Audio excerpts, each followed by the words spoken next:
Welcome to sauce TV. నేను మీ ఆబిద్ హుసేన్. ఈరోజు అయితే మనం ఉదయగిరి నియోజకవర్గం గురించి డిస్కస్ చేద్దాం. ప్రధానంగా ఉదయగిరి నియోజకవర్గం నుంచి వైసీపీ నుంచి మేకపాటి రాజగోపాల్ రెడ్డి పోటీలో ఉంటే టీడీపీ నుంచి కాకర్ల సురేష్ పోటీ చేస్తూ ఉన్నారు. ప్రధానంగా ఉదయగిరి నియోజకవర్గంలో సమస్యల విషయం వస్తే నీటి సమస్య ఎప్పటి నుంచో వెంటాడుతుంది. సోమశిల దగ్గర నుంచి ఉన్నా కూడా సోమశిల జలాలు పొందేటువంటి ప్రాప్తం అయితే ఇంతవరకు కూడా ఉదయగిరి వాసులకు కలగలేదు అనేది అక్కడ ఉండేటువంటి ప్రధాన సమస్య. అదేవిధంగా ఉదయగిరి నియోజకవర్గంలో విద్యా వైద్యం అనేది మరొక సమస్యగా మారిపోయింది. ఇక్కడ ప్రజలు ఈ విద్యా వైద్యం కోసం అయితే ఇబ్బందులు పడేటువంటి పరిస్థితి ఉంది.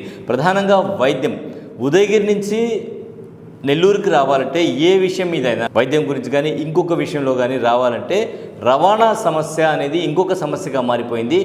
100 కిలోమీటర్లు ప్రయాణం చేయాలంటే 3 నుంచి 4 గంటలు సమయం ప్రయాణించాల్సినటువంటి పరిస్థితి అయితే ఇక్కడి నుంచి ఉదయగిరికి ఏర్పడింది. సో ఉదయగిరి నుంచి రవాణా వ్యవస్థలో పూర్తిగా ప్రభుత్వాలు వైఫల్యం చెందాయని చెప్పొచ్చు. సో ఇది ఇక్కడ ఉండేటువంటి ఇంకొక ప్రధానమైనటువంటి సమస్య. ఇక తెలుగుదేశం పార్టీ నుంచి ఈ నియోజకవర్గంలో కాకర్ల సురేష్ బరిలో ఉన్నారు. ఇక్కడ కాకర్ల సురేష్ గురించి చెప్పాలి. కాకర్ల సురేష్ ఏంటంటే ఒక సేవా కార్యక్రమాలు అక్కడ నిర్వహిస్తూ ప్రధానంగా ఆ నియోజకవర్గంలో ఎక్కువగా గత 2 ఏళ్ల నుంచి కూడా అనేక సేవా కార్యక్రమాలు నిర్వహిస్తున్నారు. ఆయన్ను ఎంపిక చేయడానికి ఇదే ప్రధాన కారణం. ప్రజల్లో ఒక మంచి పేరుంది కాకర్ల సురేష్కి. కాకర్ల సురేష్ ఎవరికైనా ఇంట్లో ఏదైనా పెళ్లి ఉంది, డబ్బులు లేవని ఆయన దగ్గరికి వెళ్తే ఖచ్చితంగా ఆయన డబ్బులు ఇచ్చి పంపిస్తారు. ఆ పెళ్లి కానుకలు కూడా ఇస్తారట. సో అదేవిధంగా అక్కడ ఉండేటువంటి ప్రజలకు అన్నదానం లాంటి కార్యక్రమాలు నిర్వహిస్తుంటారు. నిత్యం అన్న క్యాంటీన్ లాంటిది ఒకటి ఏర్పాటు చేసి అక్కడ ఉండేటువంటి ప్రజలకు అన్న క్యాంటీన్ల ద్వారా అన్నదానం కూడా చేస్తూ ఉంటారు. సో ఇది ఒక ప్లస్ పాయింట్ అనమాట. అదేవిధంగా ఇంట్లో ఎవరికైనా ఏదైనా ఇబ్బంది ఉంది అని చెప్పి ఆయన దగ్గరికి వెళ్తే, ఏదైనా చిన్న కార్యక్రమం ఉంది అని చెప్పి వెళ్ళినా కూడా వారికి తనకు తోచినటువంటి సాయం చేయడం. సో ఇటువంటి కార్యక్రమాల ద్వారా ఒక మంచి పేరునైతే కాకర్ల సురేష్ అక్కడ సంపాదించుకున్నారు. అతను అక్కడ ఎమ్మెల్యే అభ్యర్థిగా తెలుగుదేశం పార్టీ ఎంపిక చేయడానికి ప్రధాన కారణం ఇదే అని చెప్పచ్చు.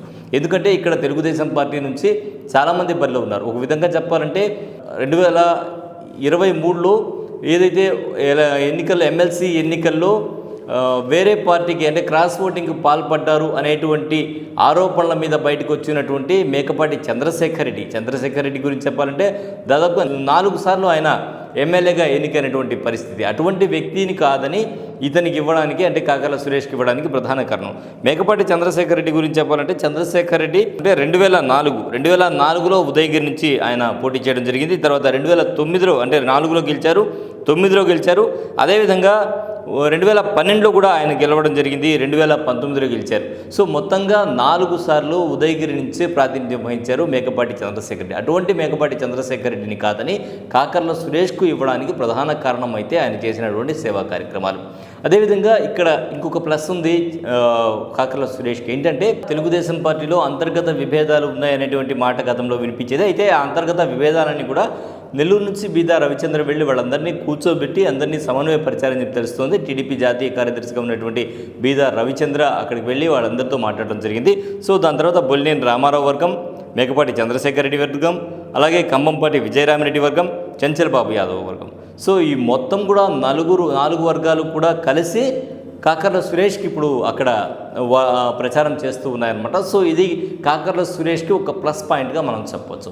ఇక మేకపాటి రాజగోపాల్ రెడ్డి గారి గురించి చెప్పాల్సినటువంటి అవసరం లేదు. ఎందుకంటే మేకపాటి కుటుంబం గురించి ఉదయగిరిలో తెలియని వాళ్ళు అయితే ఉండరు. మేకపాటి కుటుంబం ఏదైతే ఉందో కుటుంబం చేసినటువంటి కార్యక్రమాలు, వైఎస్ జగన్మోహన్ రెడ్డి చేసినటువంటి సంక్షేమ కార్యక్రమాలతో గెలిపే లక్ష్యంగా వైసీపీ నుంచి బరిలో దిగుతుంటే Mekapati Rajagopal Reddy at the same time తాను చేసిన సేవా కార్యక్రమాలతో మరి కాకర్ల సురేష్ ముందుకు వస్తున్నారు. అలాగే ఆయనకు నలుగురు ప్రధానంగా వాళ్ళందరూ కూడా గత సీనియర్ నాయకులు నలుగురు కూడా సపోర్ట్ చేస్తున్నారు. ఈ నేపథ్యంలో ఎవరు గెలుస్తారు ఏంటి అనేది అయితే మనం జూన్ 4 వరకు వేచి చూడాల్సిన పరిస్థితి. ఇది ఇవాల్టి స్పెషల్ స్టోరీ. మరో స్పెషల్ స్టోరీలో మళ్ళీ కలుద్దాం. అంతవరకు సెలవు, నమస్కారం.